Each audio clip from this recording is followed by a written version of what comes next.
long as Charles is kept out of the way and no one sees him in a week, it'll all be done. That phone never stops ringing. I'll refer them to me. I'll handle it. Are you handling Julian Shepherd? Just ignore him.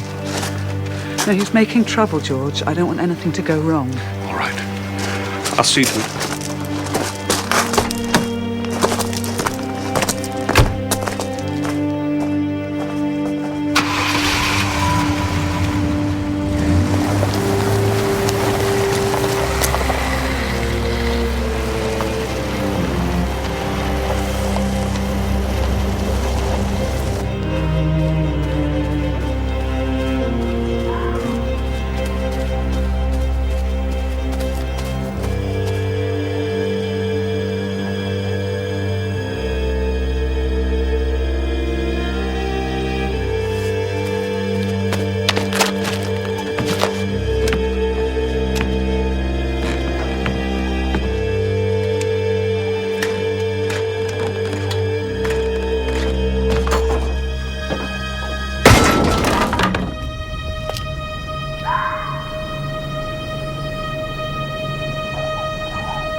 You'd better come in.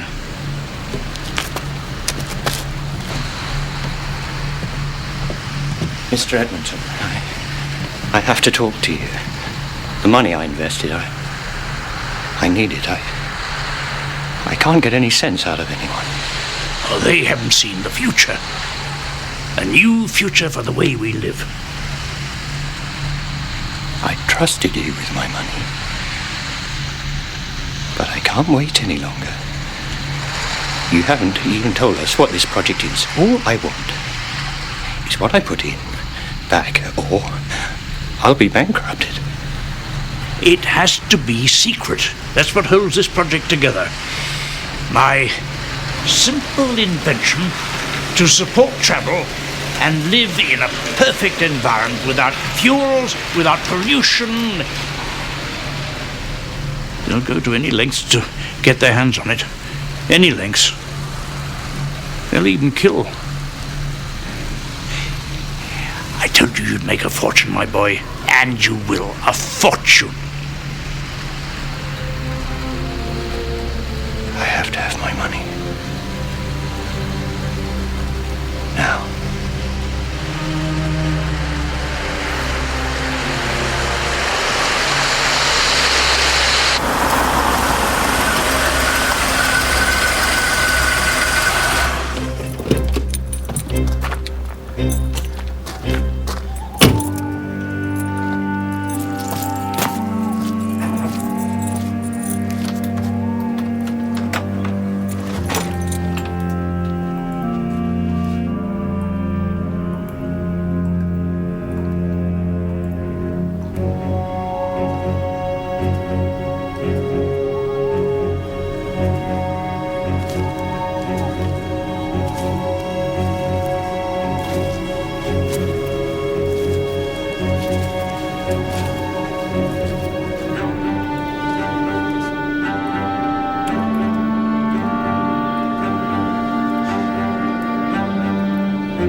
Miss McPherson. I'm sorry, Mr. Pilger, really, but I do need some sausages. Emergency, is it? You'd best come in. Beef be all right. Pound. It's pork we want. I'll be making some later. My sister forgot to buy them yesterday. They were on her list. Pork, sausages. She lost it. Well, why don't you come back, Miss McPherson? No, those'll have to do.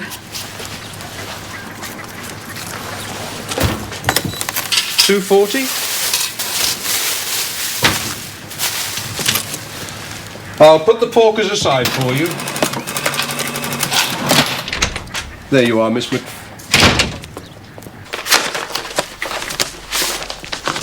I've got the brochures. Oh, great.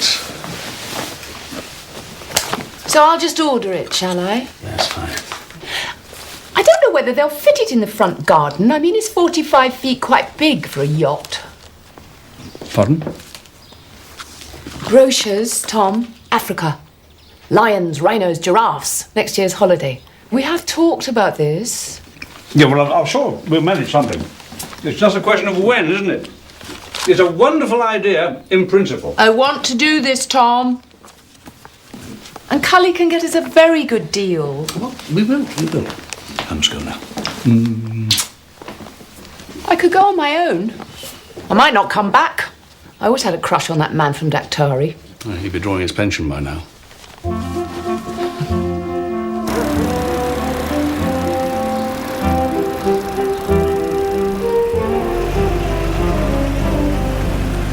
Aha! I'm glad I caught you. You can have a look at these at work. What about crime? It won't go away, Dad. Didn't realise that working for a travel agent was a conspiracy. More of a happy coincidence. Thank you.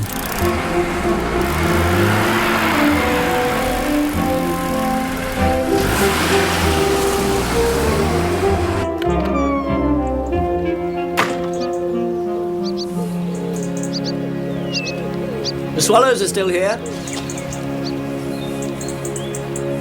They should be long gone by now.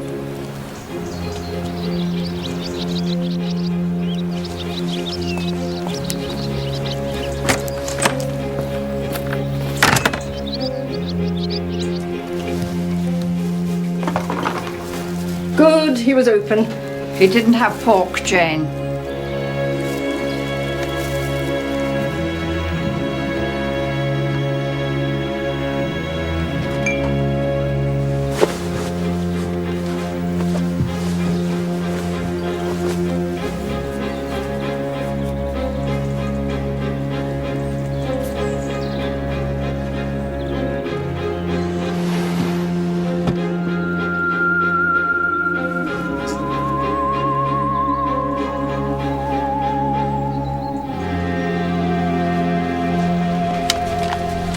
Troy, I thought this book might be of use to you.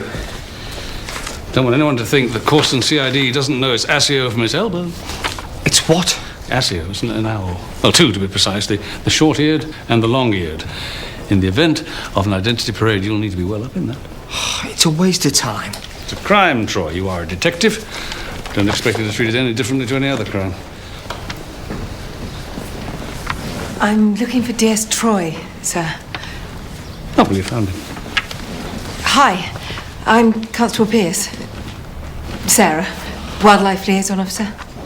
Oh, right. Yes, nice to meet you. Is that what you're wearing, Sergeant? Well, I've got some wellies. I'm in the car park. On my way. Not all bad news, then. Wildlife Liaison. Well, it's like you said, sir. A crime is a crime, after all. Thank you.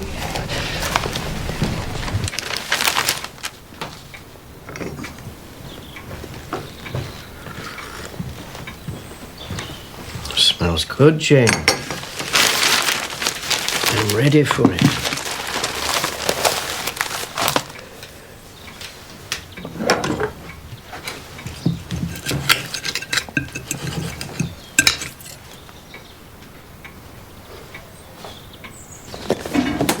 You know I don't eat these. Well, I went to the butcher specially. He didn't have any pork. I was looking forward to them.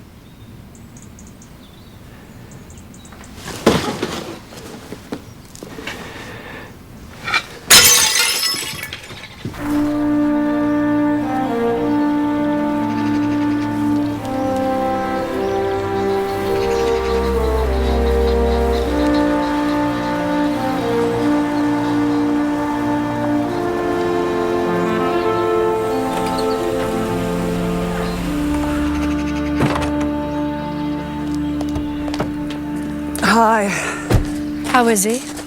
I don't know what they use in those sedatives, Naomi. But I wouldn't rush to buy shares in the drug company. He was high as a kite again for most of the night. But he can only take so much. Well, I can't control him when he's like that. I'll up the dose then. Just get it right, sis, okay? I know what I'm doing, but you might remember whose benefit this is all really for. If I didn't know you better, I would swear that you're accusing me of being an ungrateful bitch. You wouldn't, would you? Don't those birds ever get in the mood to peck someone's eyes out? Oh. Only when I ask them to.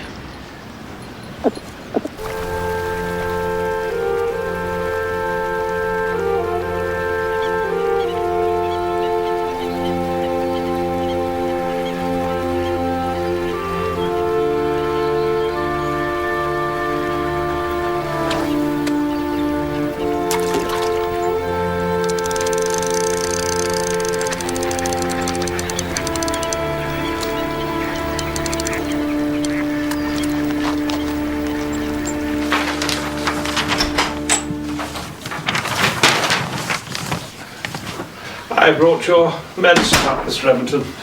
Mallory wondered if you fancied a bite to eat. Did we have the press conference? Well, I'm still preparing that, sir. I've been working on my speech. Ah, excellent.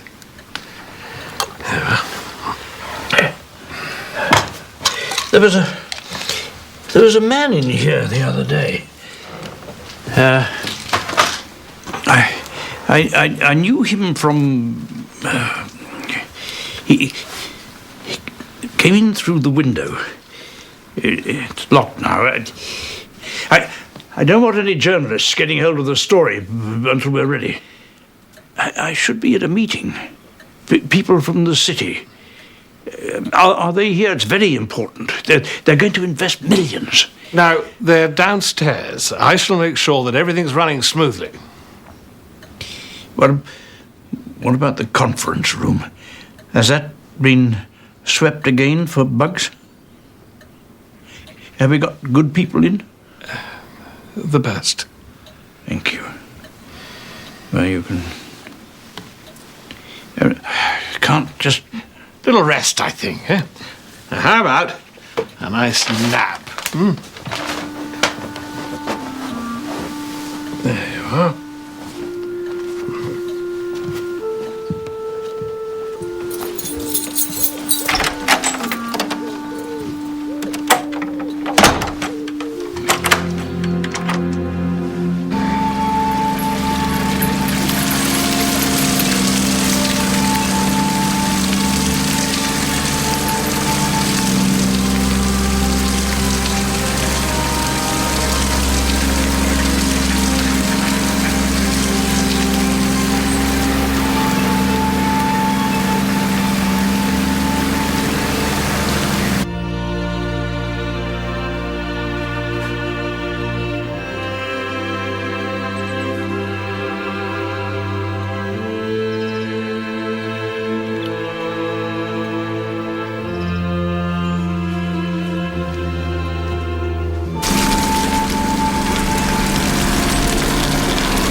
This Angel says. Morning.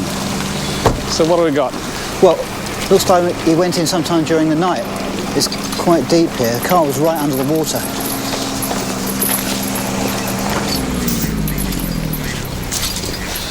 Do you know the man? Julian Shepherd. Local. Lives up the road about a mile away. I thought we'd better call CID. You see, there's no tyre marks. No sign of a skid. He didn't try to brake. Very observant of you, Constable.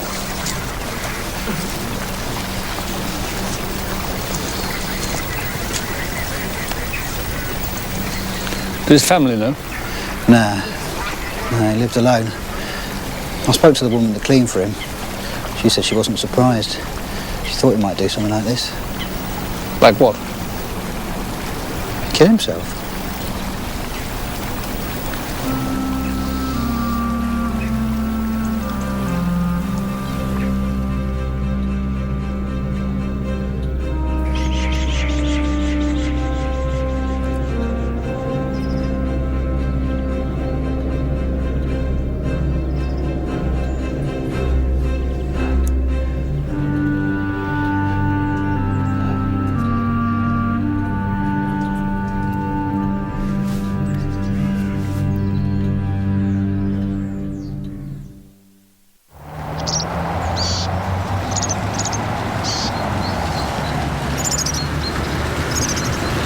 They're all here to see the Serings. How many are there? Just a pair. How do they know where they are? They don't. There's a chance they could see them, but they might not, and the birds could just go. But it's worth standing there all day on the off chance. They've been around here for a few weeks. If they do winter here, it's possible they could breed in the spring. It would be a first.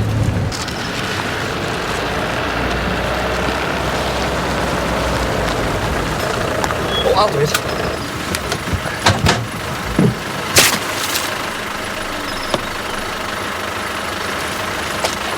Time for the big start.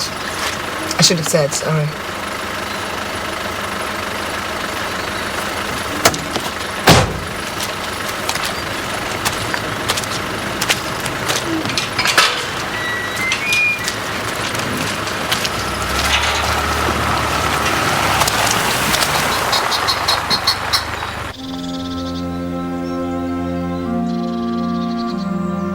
Do you think Mr. Shepherd was in trouble? I know he was. What kind of trouble? All sorts. His wife leaving, not seeing his children, the business, the house. But it all came down to one thing in the end. Money. The business being? Books. Buying and selling. He had a shop in Oxford up until 2 years ago. I suppose he made some bad decisions. I don't know.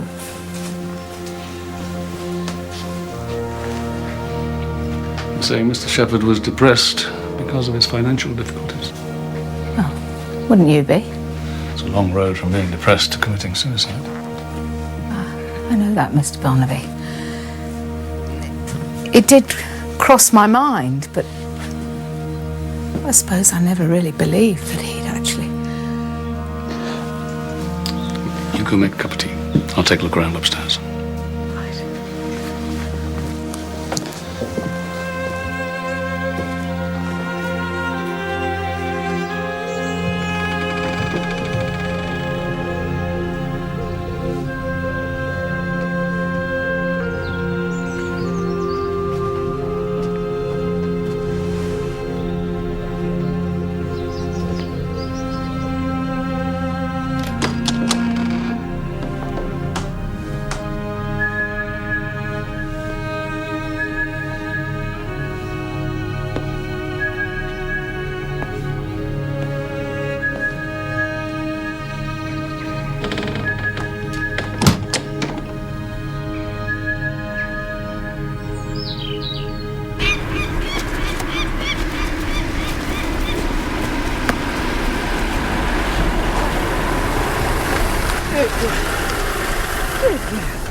Mrs. Edmonton? Yes, can I help you? Good morning to you. I'm Detective Chief Inspector Barnaby from Corston CID. I'm making a few inquiries about the death of a neighbour of yours, Mr. Julian Shepherd. Oh, yes, I heard about the accident. It's terrible, terrible. You wonder why these things happen. Did you know Mr. Shepherd? Well, not well. None of us greatly into popping round to borrow a cup of sugar. Yes, you see, apparently he phoned here several times yesterday. There was something he wanted to talk to your husband about. Did he actually come here? Well, I certainly didn't see him. Is Mr. Edmonton in? No, Charles is away at the moment. Would you know what he wanted to talk to your husband about? No idea. I have absolutely no interest in my husband's business affairs. You'd have to talk to the Major. Major who? Major George Hamilton. And where would I find him? He lives in the village. That is beautiful. Beautiful is not a big enough word. It's like saying the sea's wet. Come on.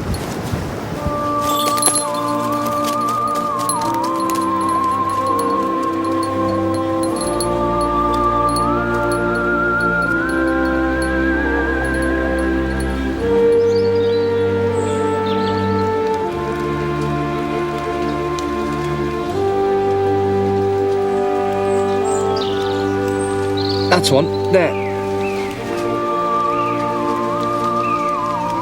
Yeah, that's a buzzard.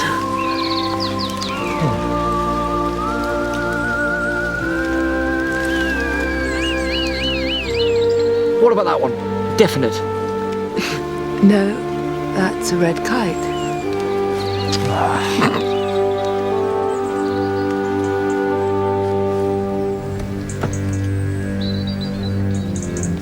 There he is.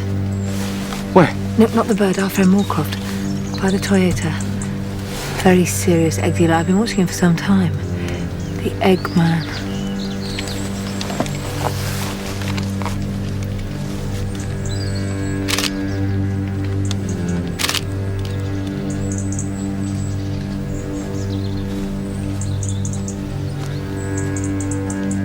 Who's that? I don't know.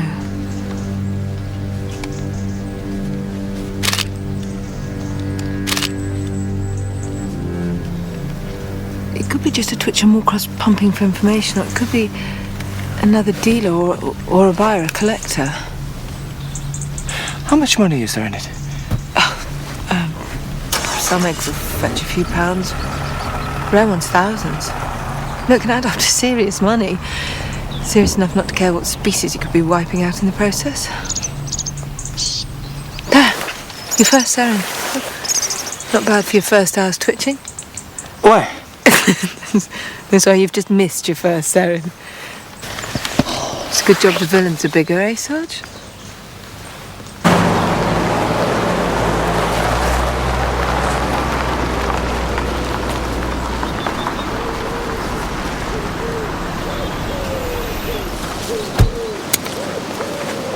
Good morning. Looking for Major Hamilton. You found us? Are you Mrs. Hamilton? Yes. You'll find him in the study. You'll hardly miss the raised voices, I'm sure. Thank you.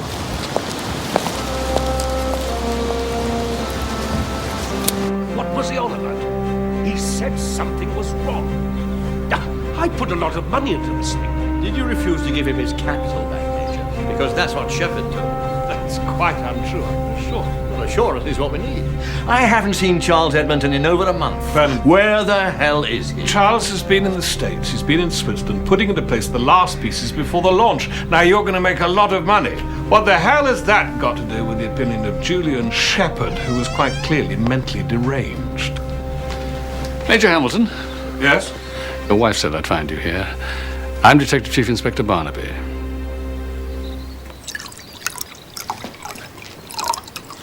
You sure you don't want anything? No, thank you. Just taking all this in. It's not quite what you'd expect from the outside. I spent my working life in Africa. When I retired, I brought back as much as I could. Well, Eileen has her side of the house. I have mine. It's not every house you can change continents just by walking through a door. Well, I'm sure there's many a man who wished he could at times. Yes. So you did see Julian Shepherd? Yesterday morning. And I spoke to him after lunch later on the phone. I must say it's a shock to us all. We knew that he was... well, he was on the verge of some breakdown. There's no point in beating about the bush. But none of us ever dreamt that he'd take his own life. What did the two of you talk about? Well, Julian was in a spot of bother on the financial front. Well, you know how these things go. Divorce and so on. Ruin a man unless his head's screwed on. Well, he'd invested money in one of Charles Edmonton's projects. Stood to make a great deal out of it. But Julian needed to get his money out. Well, the launch was only a few weeks away. It's damn stupid. He was throwing away at least 10 times what he'd invested. Maybe more. Well, I did my best to persuade him to change his mind. And he didn't? Absolutely not. And did you give him his money back? Well, I would have written the cheque for him today. I don't know what to do. I presume he has executors. Well, it'll be up to them when all this is sorted out. Terrible business.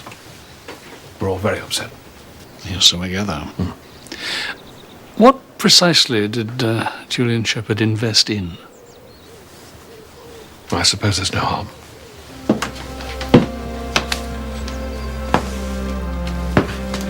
Basically, it was a fuel-free transport system. And that was the revolutionary part, the invention. Only Charles Edmonton knew the details. Not the investors? No. That was very trusting of them. Well, he'd made several fortunes in his lifetime, and not just for himself, but for those who had the vision to back him. Thank you, Major. Pleasure.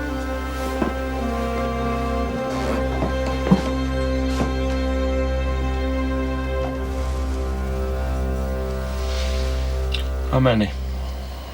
I've got 2 more spare. I thought 3 peregrine eggs, and well, I could go to £300. You know what it takes to get an osprey egg? The nesting sites are all secret. Watched night and day, 300 quid, come on. Once I get an osprey, I've completed all the British Pandrionidae and Achipitridæ. It's taken me 20 years. Can you really get one? I said I can deliver. Can you?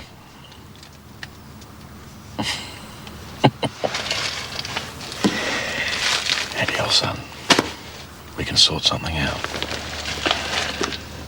This woman up at the hall... Mrs. Edmonton. She's breeding, you told me, right? Peregrines, Merlins, Goshawks. I don't know exactly. Oh, come on, Eddie, you told me you could get in there. You said you'd been in there. To see, that's all. Well, didn't you take an egg? Once.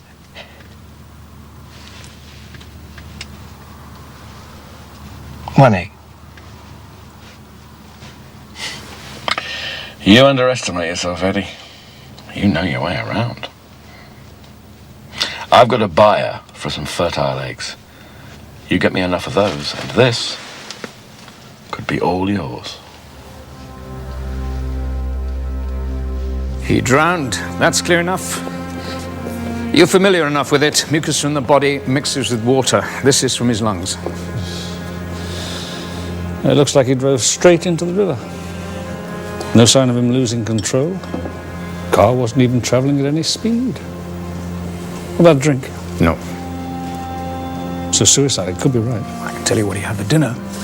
I could tell you he wasn't in the habit of rinsing his hair properly, but I can't tell you what he was thinking.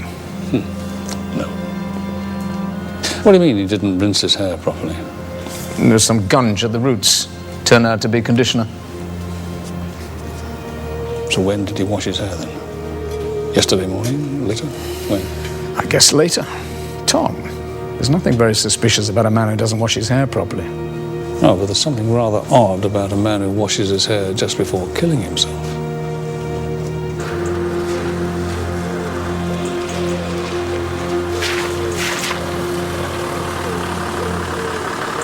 We got a deal then, Eddie. All right. I'm trusting you, you know that. We're trusting each other. No, Eddie, old son, what I mean is, you know more about what I do than makes me comfortable. I'm not going to say anything. No, you're not. We're working together on this. If you screw up, if you put me in it, your head could end up under the wheels of my Jeep. Just so we know where we stand.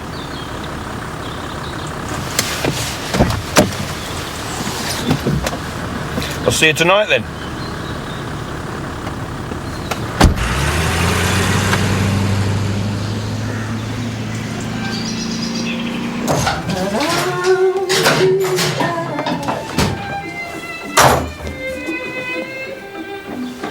What time's dinner? About an hour. I'll have a glass of wine with it. We have some of that wine. I'll have some red and get something decent for a change. You can flush the last lot down the sink. It might clear the drains. And run me a bath nearly to the top. And turn that bloody music off now! I can't stand it.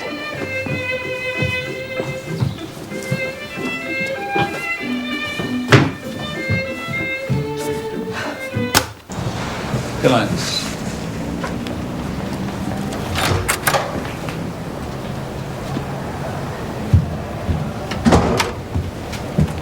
What happened to you? What do you mean? Well, I can only hope you're not going to try and claim for a new suit on your expenses, Troy. Oh, I'm not bothered about that. Good. I'm glad to see you prepared to make sacrifices in the line of duty. You look like you've had quite a day. I have. There's a lot more to wildlife crime than you think. Is there any chance of you bringing a little less of it back into the office with you tomorrow? I don't think wildlife liaison is treated seriously enough in CID. We don't spend enough time on it. Well, after the road to Damascus you've been travelling on with Constable Pierce, I'm sure you'll do your best to remedy that.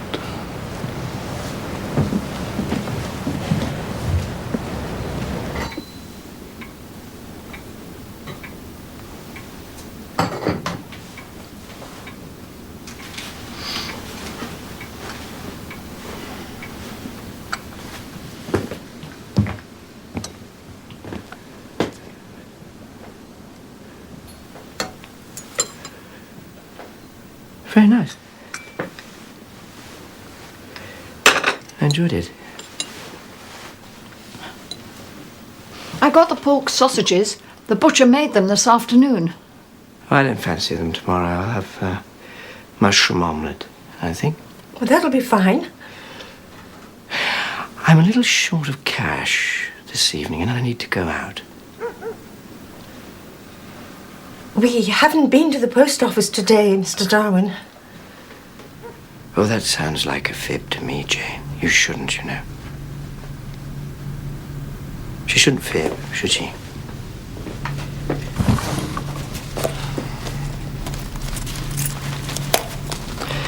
There's no point hiding things from me. I know when it's pension day.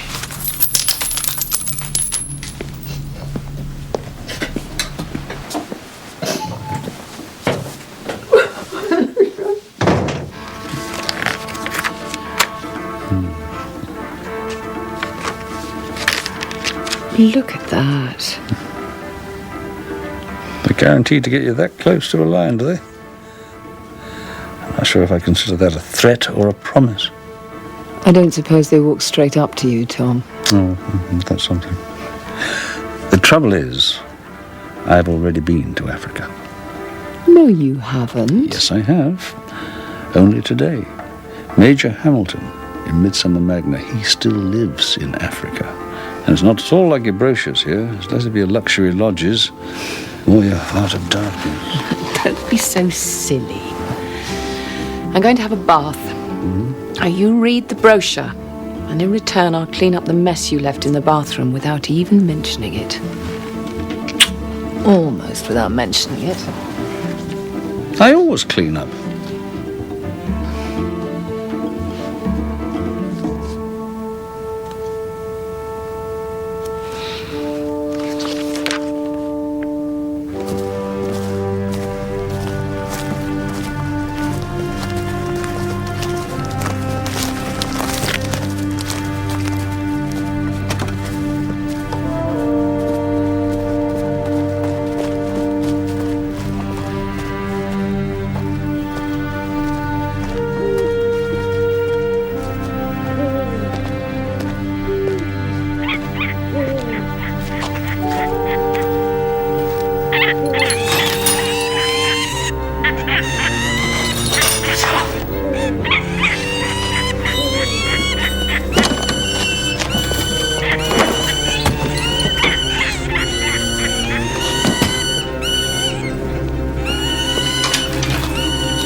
He'll want his hot milk.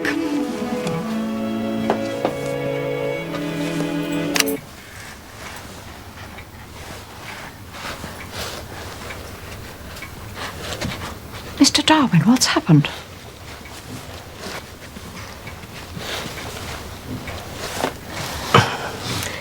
An accident. Just an accident. We should call a doctor. No. I'm all right. There's nothing broken. I just need to rest.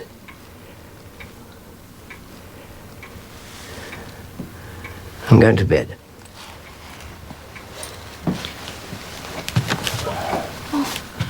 Perhaps we should help him. I'd better leave him. We'll see how he is in the morning. You know how he is if we fuss, dear. What about his milk? He'll call if he wants it. Why don't we have a nice cup of cocoa?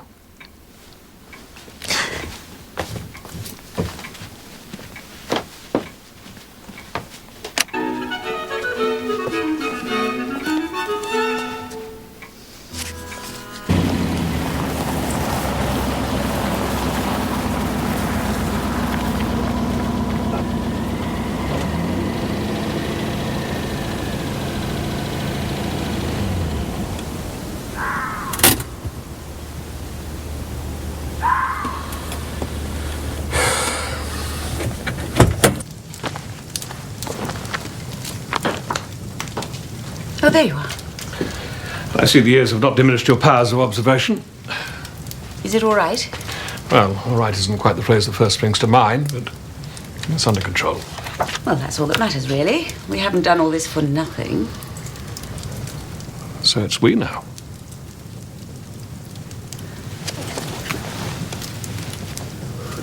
It's always been we, George.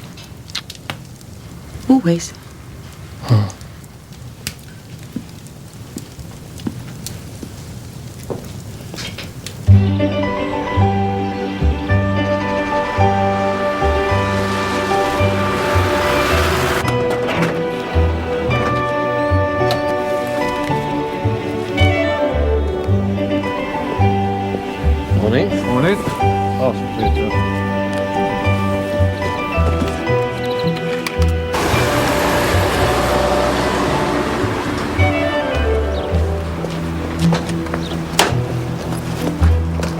Troy. Oh, that's better. You need to have something practical for this sort of thing. Yeah, well, there's only so many suits a man can go through in a week. Sadly, I'm going to have to drag you away from your rural liaison. What, now? But I think we could really be onto something here, sir. Constable Pierce, you have to manage on your own. I know a dead body is poor recompense for the call of the wild. That's the best I can offer. Come on.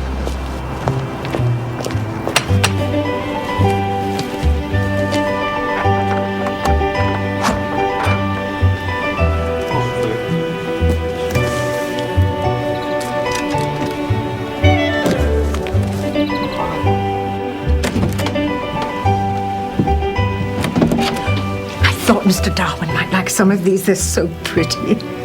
And if he's not feeling very well... I think he'd rather be left on his own just now. You know how he is.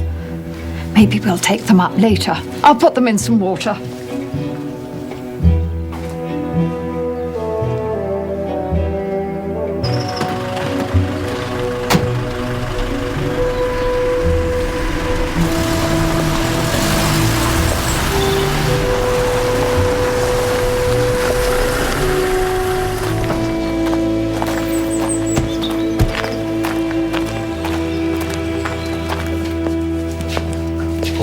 Let me help.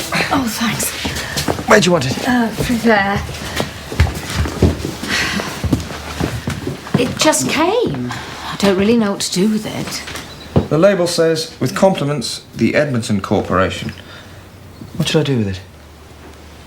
See what's inside. Maisie, I want to look at the bathroom again. You didn't clean the bathroom, did you? I didn't even come upstairs. Looking through the house, didn't get the impression Mr. Shepherd was the tidiest man in the world. He certainly wasn't. But he might have cleaned the bathroom, though, mightn't he? It looks like a very thorough job to me. I mean, it's bleach, bath cleaner, People do get fussy about the bathroom. Oh, not Mr. Shepherd. I don't think he ever even wiped round the bath.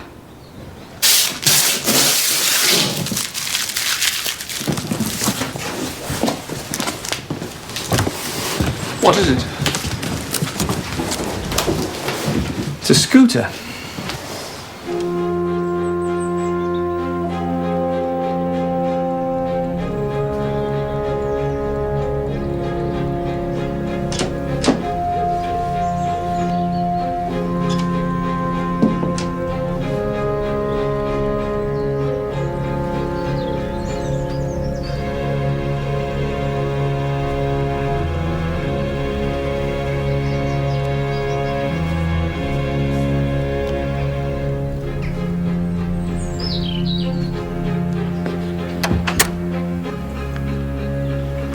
The coffee's there, dear.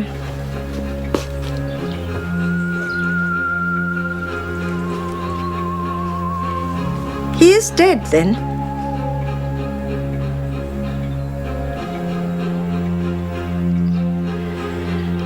I suppose we ought to ask Dr. Robert Shaw to come and see him now.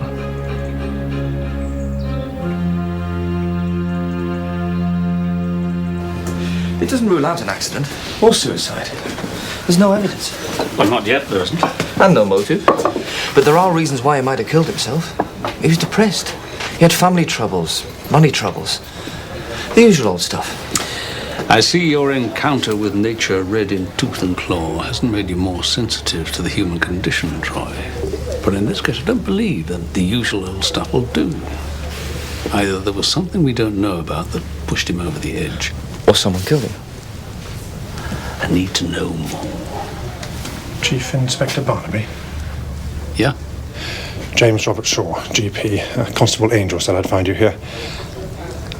I've got a rather puzzling death. I would guess the cause of death will turn out to be internal bleeding. How long's he been dead? Give or take 4 or 5 hours. What are we talking about with the bruising? Some kind of accident? Was he attacked? Oh, that's for a pathologist.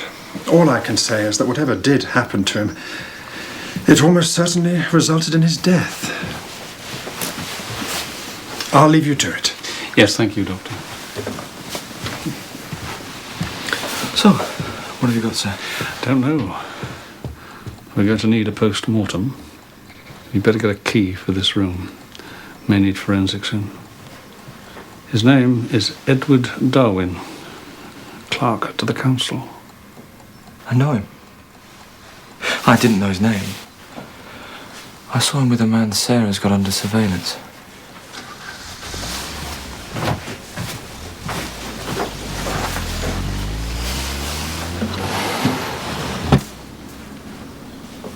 The Eggman. The Eggman? We knew he wasn't feeling very well. I did knock on his door and ask if there was anything he wanted. He said there wasn't. How long was he in his room? Since yesterday evening. And he didn't come out of his room at all during that time? No. We didn't think there was anything very odd about that. He was a very private person. Oh, let me help, Miss Macpherson. Thank you. I thought you might like something to eat. Just put it down there. There. I'll pour, and you can help yourselves. That's very kind. You shouldn't have put yourself to all that trouble. Oh, I know you don't eat properly when you're working. Mr. Darwin. He was a very private man, Chief Inspector. Tea, dear. Could you tell us something about Mr. Darwin's friends? No. No one ever came here. Never. Does the name Moorcroft, Sean Moorcroft, mean anything to you? Cucumber? Some ham? No, thank you. He would have been interested in birds' eggs as well, like Mr. Darwin. Well, now, Mr. Darwin was very knowledgeable about birds. And he was very proud of his eggs. But he didn't like us to talk about that. He said his collection was very valuable. I'm afraid it was also very illegal, Miss Macpherson. Still, that's not important now, is it? Now, I'll have to ask you not to disturb anything in Mr. Darwin's room, all right? Oh, yes, that's quite all right. Will you be taking him with you? I think we would prefer that.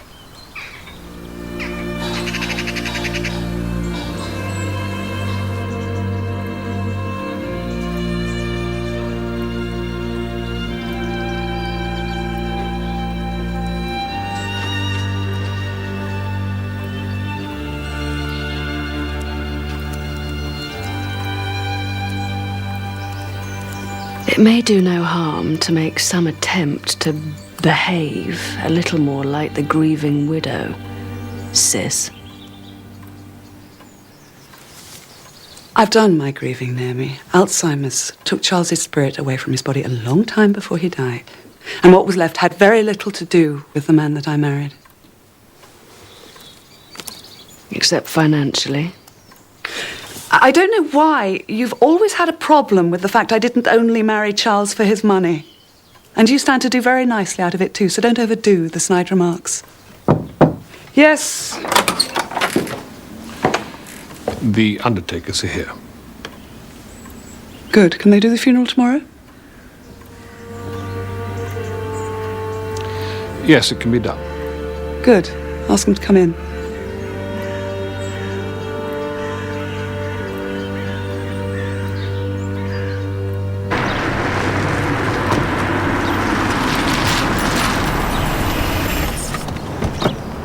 Morning, Sarge. Oh, you're here. Great. Have you got the info on Moorcroft? Yes, 2 addresses. A farm near Reading and his girlfriend's flat in Staines. He spends his time between the two. But I spoke to Berkshire and the Toyota's at his now, so I guess he's there. They could pull him in any time. I'd rather do it myself. See his reactions. Get a look at his house. I'll contact Thames Valley en route. They'll probably want to give us a couple of uniforms for backup. Oh, you won't need that, Sarge? Of course not. Just routine.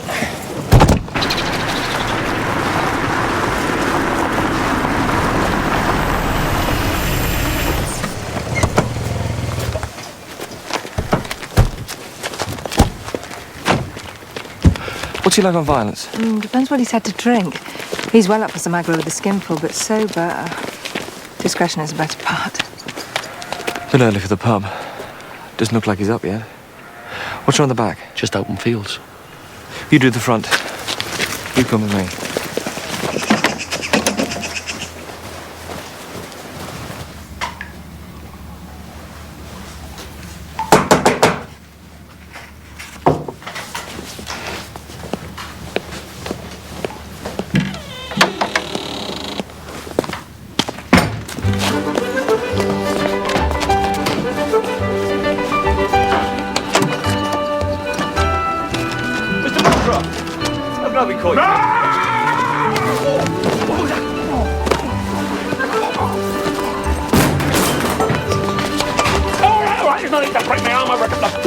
Constable Pierce can deal with the eggs. I want to talk to you about Eddie Darwin. I don't know any Eddie Darwin. You certainly do, Mr. Moorcroft, or did. In fact, you were one of the last people to see Mr. Darwin alive.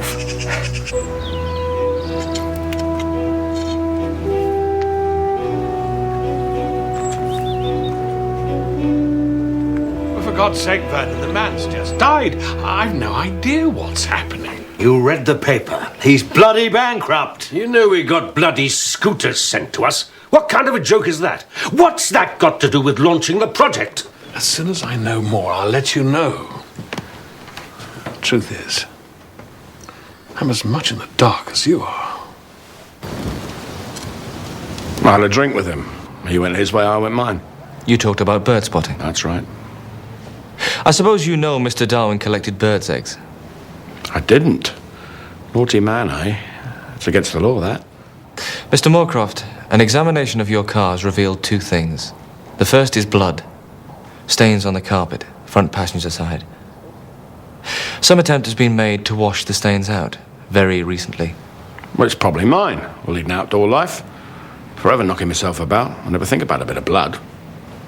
2 convictions for assault seem to confirm that. Although the blood you don't think about usually belongs to someone else. That was a long time ago. But not so long ago, you were fined for trading in birds' eggs and wild birds. And this was also found in your car. A feather, big deal. A peregrine feather? Well, like I said, I'm an outdoor guy. I get plenty of shite on me shoes. This is another piece of peregrine feather. It was in the pocket of clothes Edward Darwin was wearing when he was hit by a vehicle. We will be able to find out whether these two feathers came from the same bird. And if the blood in your car came from Mr. Darwin, we'll also be able to establish that. It would be a lot easier if you told us what happened that night.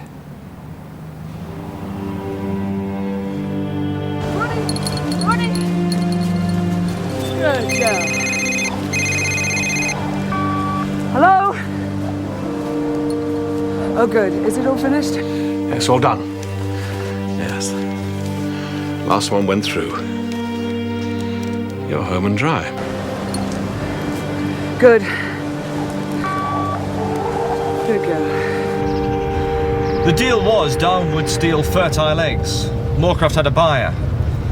If he got enough, he'd get this osprey egg. But he was definitely up at the hall last night.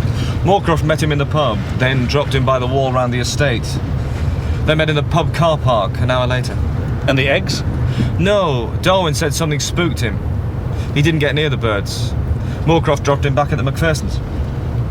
What sort of state was he in? He told Moorcroft he'd fallen off the wall. He'd torn his clothes, hurt himself, he just wanted to get home. That's what Moorcroft said. Do you believe him? Yeah, Moorcroft's scared rigid at the moment. Whatever happened to Eddie Darwin, he's telling what he knows. Good girl. Good girl. Go on, Brady. Go on, Brady. Go on, Brady. Good girl.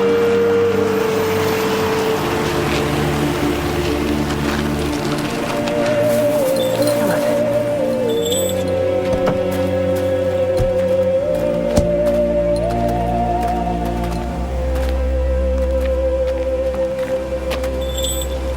You could have chosen a better time, Mr. Barnaby.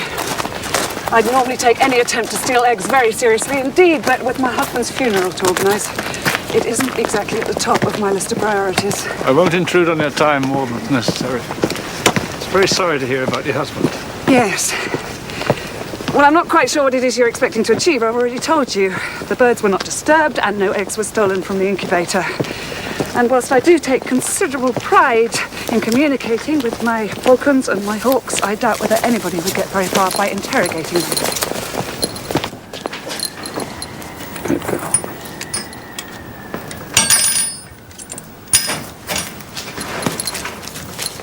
Good, right. So there are the birds.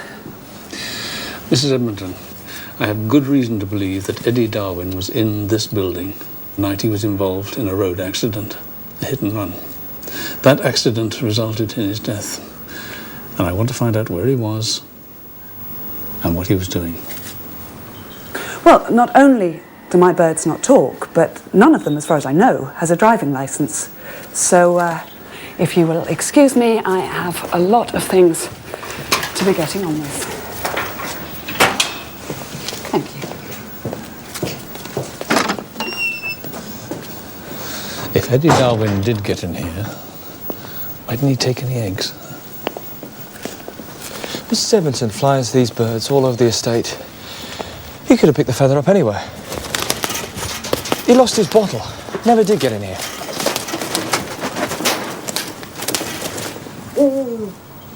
Feather was in his pocket, wasn't it? It was not impossible he could have got there when he was climbing a tree or a wall. But it wasn't just any feather, was it? It was a feather left by a peregrine. And Darwin was heading this way to steal peregrine eggs.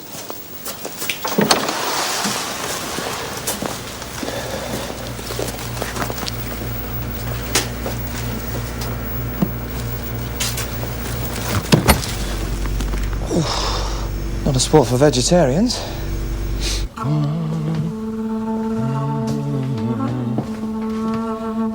Shikaleli, Africa.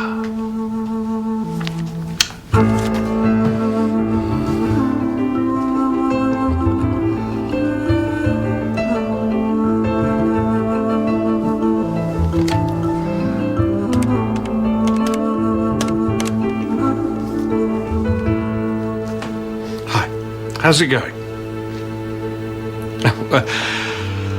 I've come to a conclusion. It's not enough. I mean, I want more money. Yeah. Yes, I don't think you're really in a position to refuse, are you?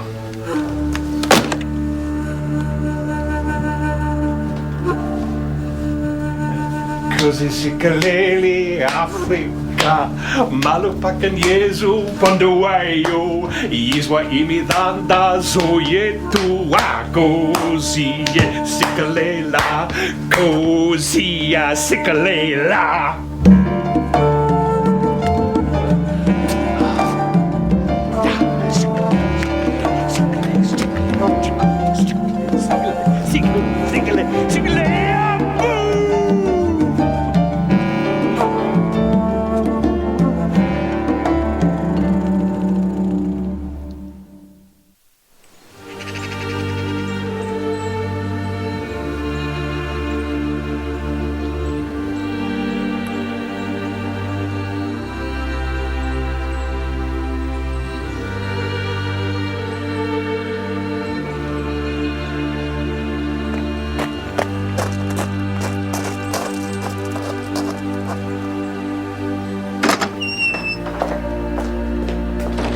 We're all waiting, Mallory. When somebody dies, somebody the birds had respect for, it's important to tell them. I think they probably know. Death matters to them like life. I suppose I should thank you. I don't expect thanks. What do you expect?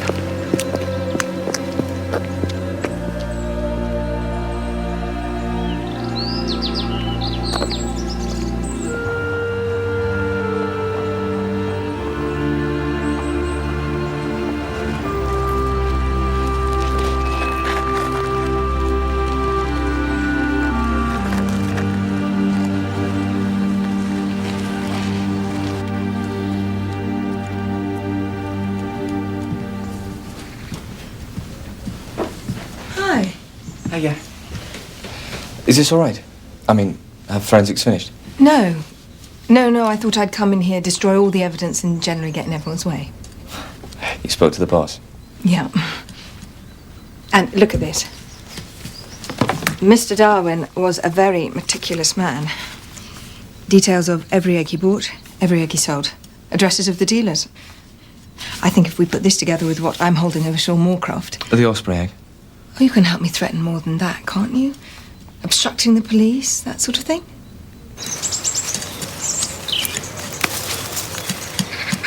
I've been having some horrid dreams.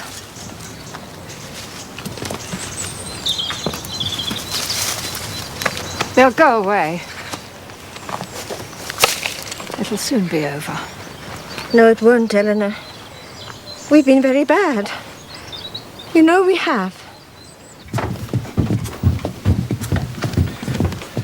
Soon be finished. I hope we won't be troubling you much longer. We need to talk to Mr. Barnaby.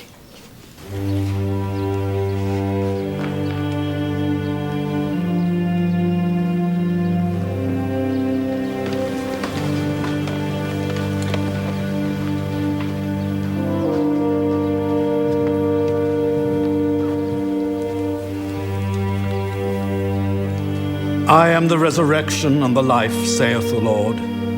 He that believeth in me, though he were dead, yet shall he live. And whosoever liveth and believeth in me shall never die.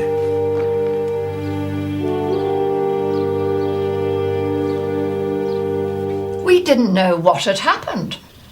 We knew he was hurt, of course. He just went to bed. I didn't like to interfere. Mr. Darwin never liked us to interfere. He'd shout at us. Is that why you didn't call for a doctor? Well, he told us not to, you see.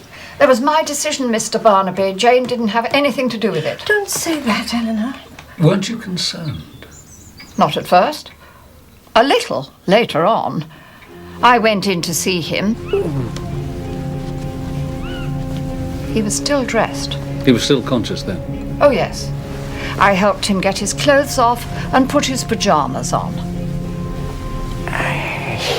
You could see he was bruised. Yes.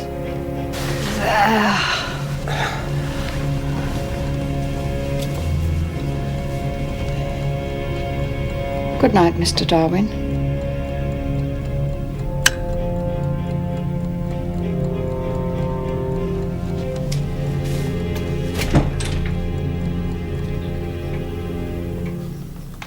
We couldn't have any idea how badly he was hurt, could we? He became delirious, saying the strangest things. Could you make out anything he was saying? Somewhere he was. A place he'd run away from. It frightened him. No, it was the body that frightened him, the one in the freezer. Oh, I think you'd popped out, dear. It was where the birds were. The birds were flying, and there was a freezer. That's what he said. And there was a man in it. It was all nonsense.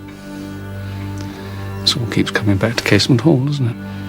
There's birds' eggs and nest eggs, and now there's a cuckoo in the freezer, a dead body.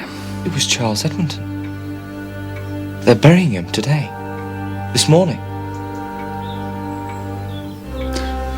They're not burying him this morning, they're cremating him this morning. Round about now. We did the right thing. At least it's all over and done with. I'm sure it is, dear.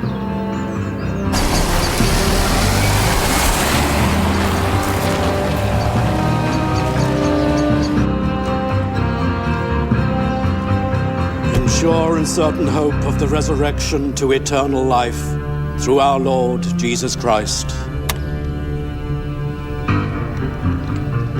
who shall change our vile body, that it may be like unto his glorious body, according to the mighty working whereby he is able to subdue all things to himself.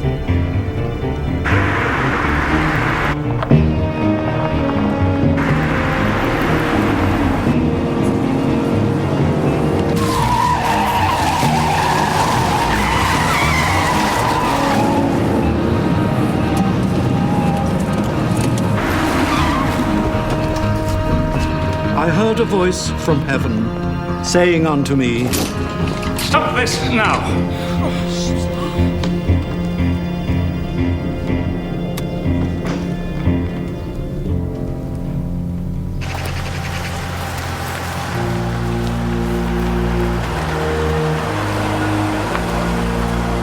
Charles was a great man. People trusted him. He invented a way of packaging milk that halved production costs around the world.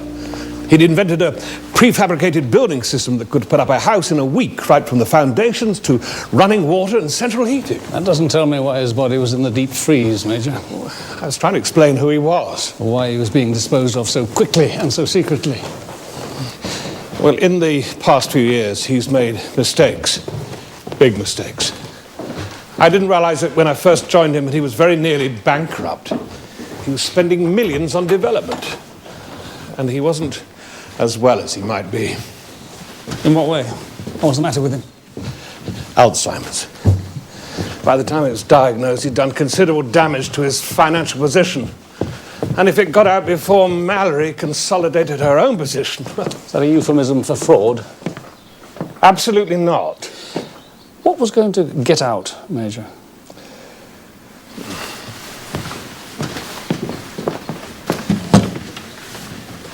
A scooter. Seen one of those before. Well, this was the project that he'd been working on for years. The great secret. Charles Edmonton invented a scooter? Well, basically.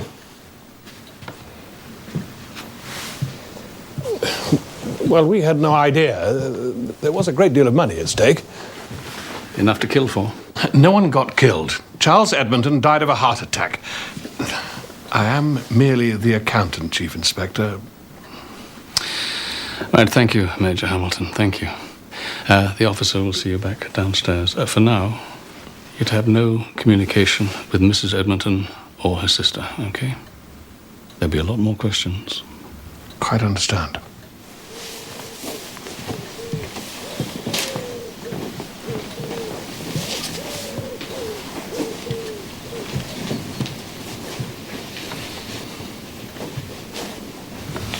Another one? Yeah.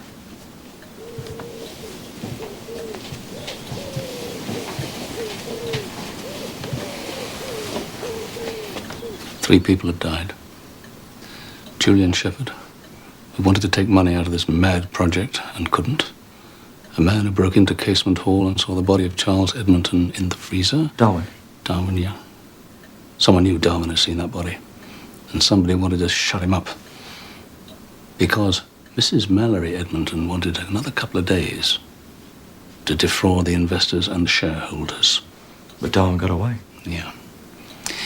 Well, at least that begins to make sense. But what about the funeral? I mean, there really is a death certificate, isn't there?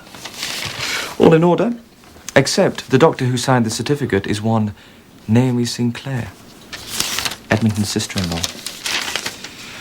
She's downstairs now, hot foot from the crematorium. Let's get them all into the neck for questioning. Time they found out the privileges are over. I have nothing to say, Chief Inspector, until my solicitor arrives, and as he's travelling from London, that could be rather a long time. This is absolutely pointless. You refuse to answer? No. I refuse to be questioned without the legal representation to which I am entitled. That is not the same thing.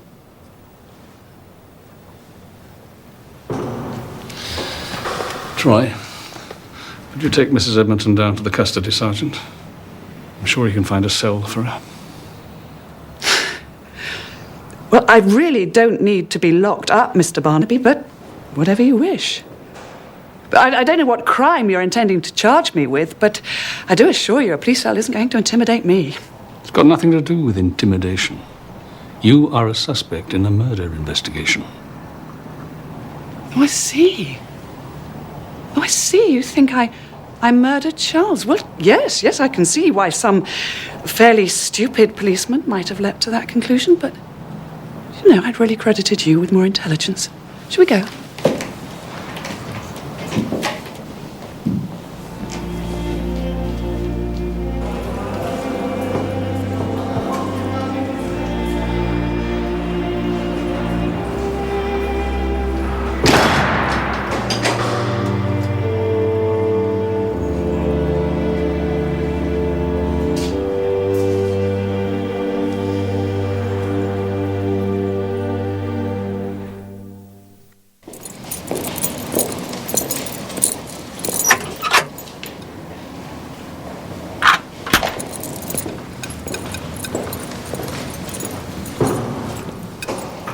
I don't understand what Mr. Shepherd has got to do with my brother-in-law's death, or me.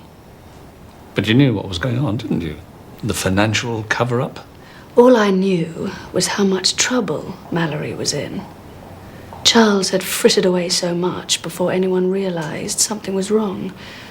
I'm talking millions. So the answer was to lock him up? Keep him sedated? I treated him as I would treat any patient with Alzheimer's. He died under your regime, Doctor. I treated him properly and discreetly. How do your medical ethics square with keeping a body in a deep freeze so you can put a false date on a death certificate, then? I shouldn't have done that. That was a mistake. Mallory was panicking. How did Charles Edmonton die, Doctor? A heart attack. The date may be false, but it's a true diagnosis. Well, I hope it is, for your sake.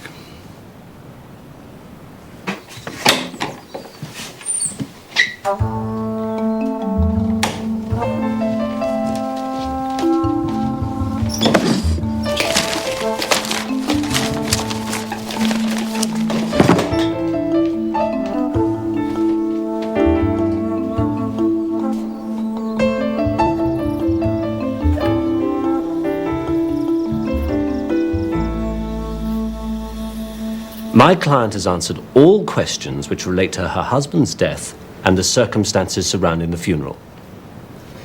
That's just the beginning.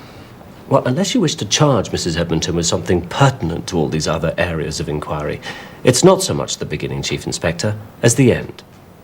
Mrs. Edmonton told you she's never heard of this man, Darwin. And as for Mr. Shepherd, she met him on 2 or 3 occasions, either in her husband's company or Major Hamilton's. You're on a fishing expedition, Chief Inspector. And you know as well as I do that there's no reason for my client to remain in your keep net any longer. Heart attack, that's what killed him. Could Edmonton's heart attack have been induced? I doubt it. He did have a pretty dicky ticker. I wouldn't say she was doing anything unusual. She kept notes. So it was natural causes, was it? I'm afraid so. Unlike our friend in the river, you were right. About what? It's on your desk. I popped it in this morning. I looked for the microorganisms that should have been in the system. They'd have entered his body as soon as he went into the river and took in water. Not a trace. But he did drown. No question about that, but Shepherd probably drowned in the bath, which would have made it extremely difficult for him to drive his car into the river. Or even to rinse his hair. Just off. No, Troy, we're both off. Oh, but I was going to go and see Seth. No, I want you to get a soccer unit round to Shepherd's place right away. They need to take that bathroom to pieces. Then Casement Hall, the Hamiltons, and Naomi Sinclair's too. What am I looking for? Anything that ties them to Shepherd on the night he died. I am going to talk to Eleanor and Jane McPherson. You think they know something? I know they didn't tell me the truth.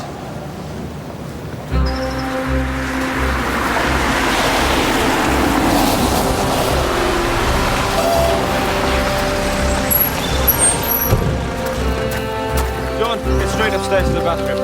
Take it apart inch by inch. You lot downstairs. Those are the 2 account numbers. I just need to find out how much is in each. Yes, the password is Phofonyane. Phophonyane. How much? And when was that transferred to South Africa? I just need to check that the bank here sent the right amount. Thank you so much for your help.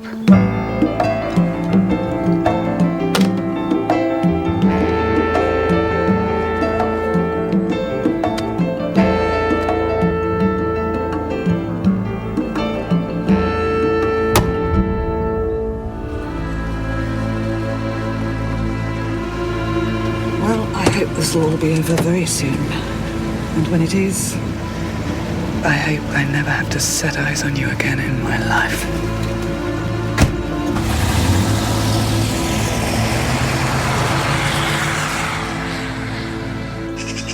I told myself he'd be all right. I told myself we'd call a doctor if he wasn't better in the morning. We both said that. But I knew I wouldn't, Chief Inspector. What I really thought deep inside was that he would go to sleep quietly and painlessly, and he wouldn't wake up. And our lives would be as they were before he came. We'd be free of him. He took our house, he took our money, he made us his servants. We were terrified of him, you see, but we couldn't say. We were too frightened.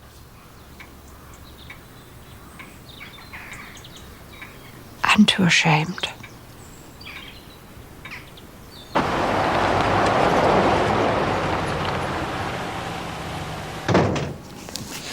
Done. And I hope that's that. A day in a police cell, George. You must be pleased with yourself. Oh, come on now, girl. I did say the sea might get a bit choppy. Well, we'll weather the storm. They were here too. Police. They've searched the house from top to bottom. What do you mean? Don't worry. They didn't find your little hidey hole. Oh, I've always known where it was.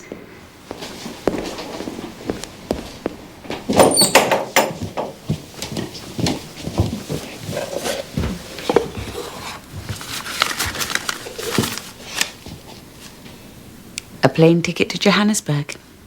And that's where most of the money is already. You're going back, aren't you?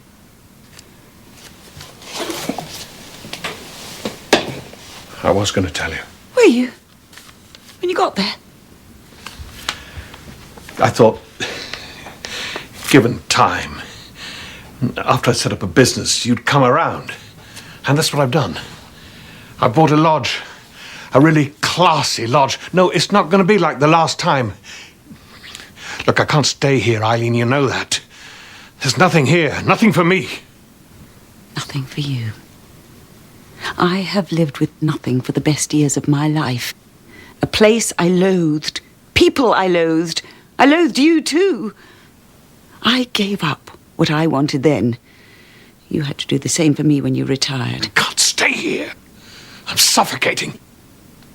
You think I'm going to let you walk out on me now? Well, you're not going to stop me. Not now. I'll stop you. Whatever it takes to do it. I'll stop you, George.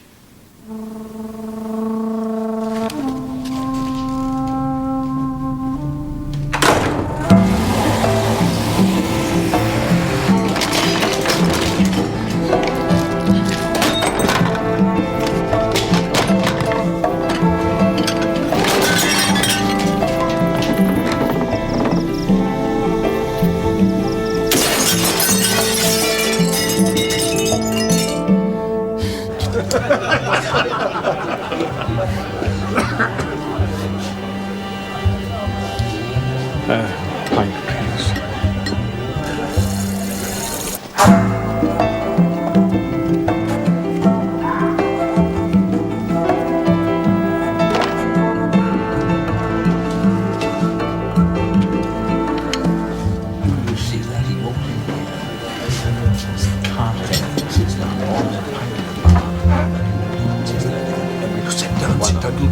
Good at all. Sit down. Vernon, sit down and finish your drink.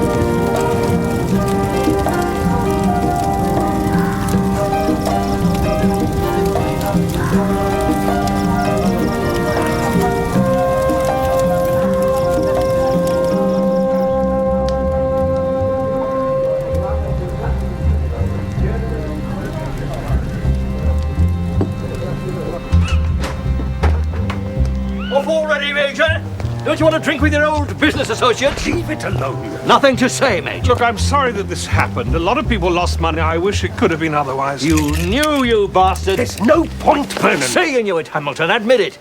All crap just like you. I mean, what do we really know about you? Tell us exactly what regiment you belong to, Major Hamilton. Or is that crap too? It was a high-risk investment. You thought you'd make a lot of money by sitting on your asses and doing nothing. Well, look on it as a lesson.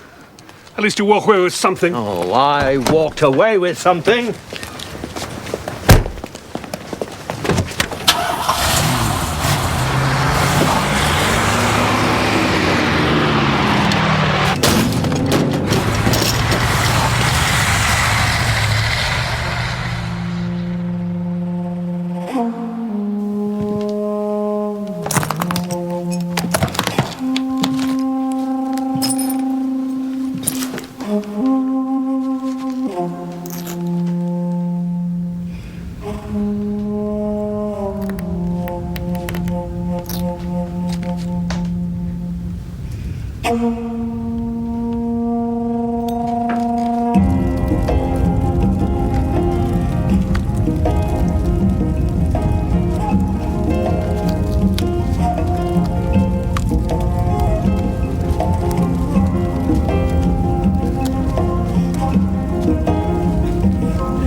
When did you find him?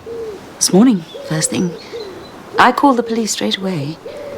No point in calling a doctor. You saw nothing last night? I went to bed.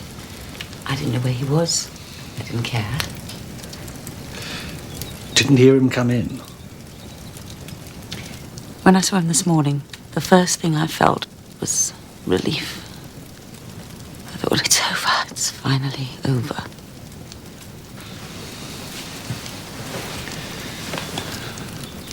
You smashed his belongings. You dragged the contents of his room into the garden. You set fire to the lot of it. You went to bed, you say. Meanwhile, Major Hamilton was killed, and his body thrown onto the fire which you just lit. He wasn't a major, you know. He was a sergeant in the pay corps. All those years in Africa, that's all he ever was. A clerk.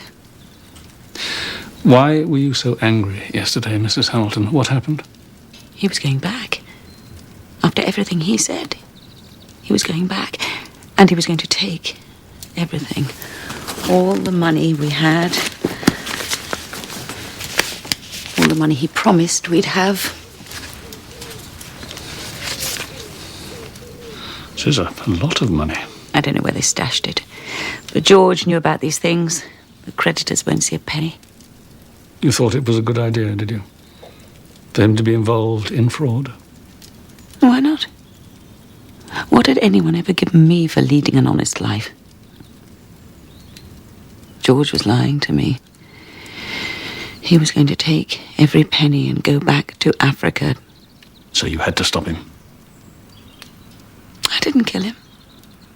If I'd had the guts to kill him, I'd have done it years ago. Still, someone stopped him. I can't say I'm sorry, but it wasn't me.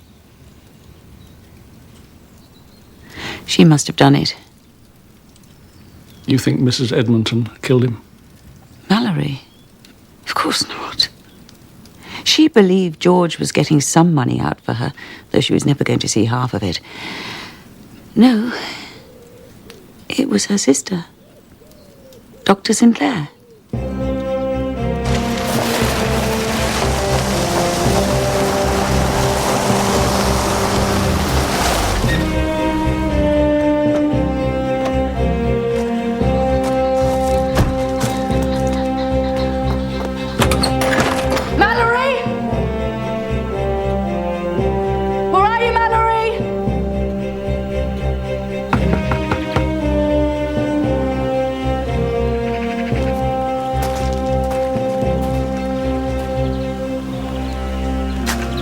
Sir, you better see this.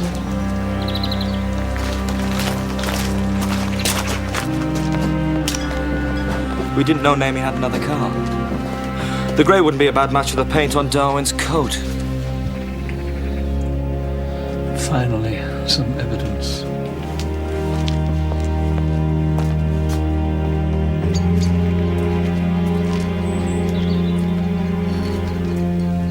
Reason to believe evidence material to a murder investigation is about to be destroyed, sir? No, Troy, just breaking in.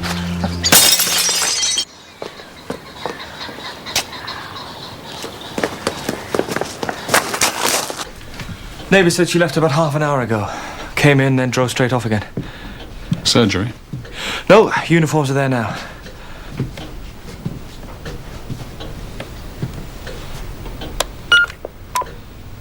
Don't ignore me, Naomi. Naomi! It's George now, isn't it? I pushed it out of my mind before. Julian Shepherd. I mean, I couldn't believe that. But I know, and I have to know, how Charles died. The police will be here, Naomi. And how can I lie about the things that I know?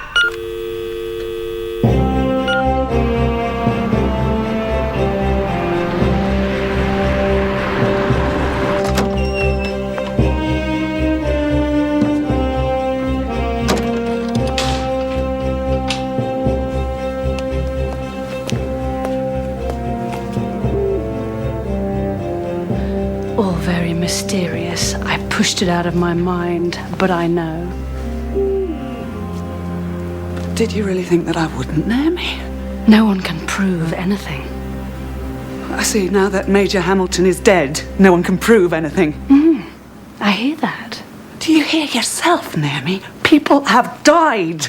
Major Hamilton, Julian Shepherd, that man who broke in here just to steal some eggs. Oh, I thought you'd approve of that one. All those little chats with the Major when you should have been looking after Charles. You didn't even like the man. I didn't have to. We just wanted more than a few crumbs from your table. Did you kill Charles? Oh, you're not telling me you really cared. You never understood, did you? I wanted to protect the man he'd been, the man I loved. It was never just about money. A pretty speech, Mallory. You could always afford the prettiest thing. Is there anything about my life you don't resent? I don't care about your life. I've got the money to live my own now.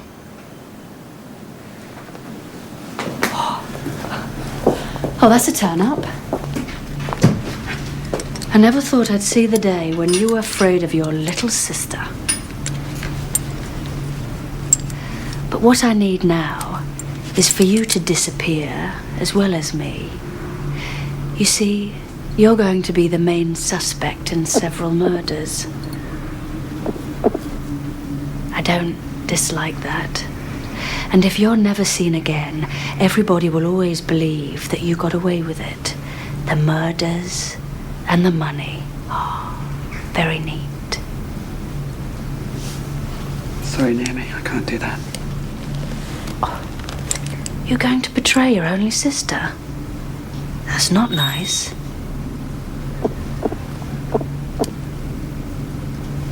No. When I said disappear, I didn't mean a flight to foreign shores and a new name. It's too late for that. It's the only way now.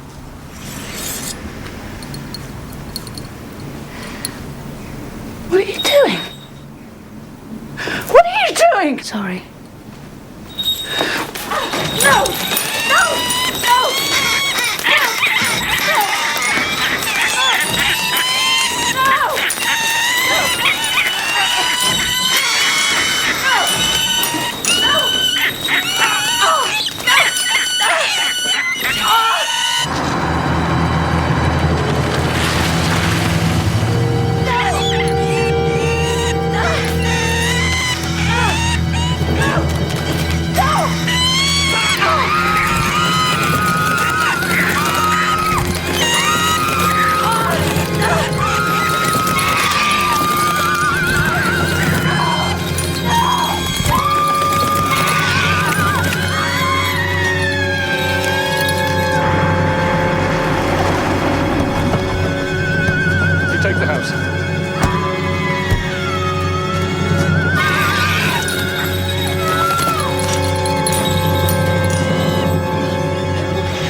Any news on the car? Oh, yes. Darwin's blood, threads from his clothes, and I got this. Hi, Sarge. Sir. Hiya. I owe you a drink sometime. You know, Moorcroft was so afraid of what he got involved in, he's delivered his whole network. Right, great. Well, I don't know when. I mean, I get off about, but it depends what's happening. Oh, yeah. You can get off about now. Oh, right, cool. Cool? I mean, thank you, sir. Okay. There we go, my lovely. Okay. Okay. Is this an arrest? No, it's not. But I guess you'll have to face a court at some point. Who is my sister? Well, let's just say she's not being as cooperative as you are. No. But however much I help with the money, I'm not going to testify against her. I can't do that. I won't. I really did have no idea. Just going to say goodbye. To the birds? I don't think I'll ever feel free again. But they can be.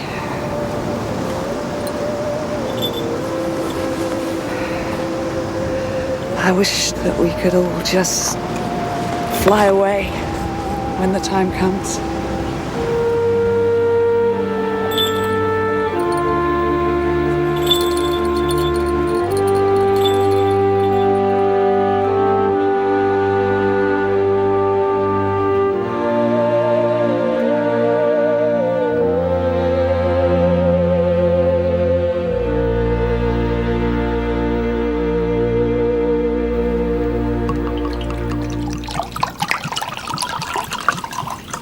I don't know what it's like. I've never even seen it in the supermarket before. I thought it would set the right sort of mood.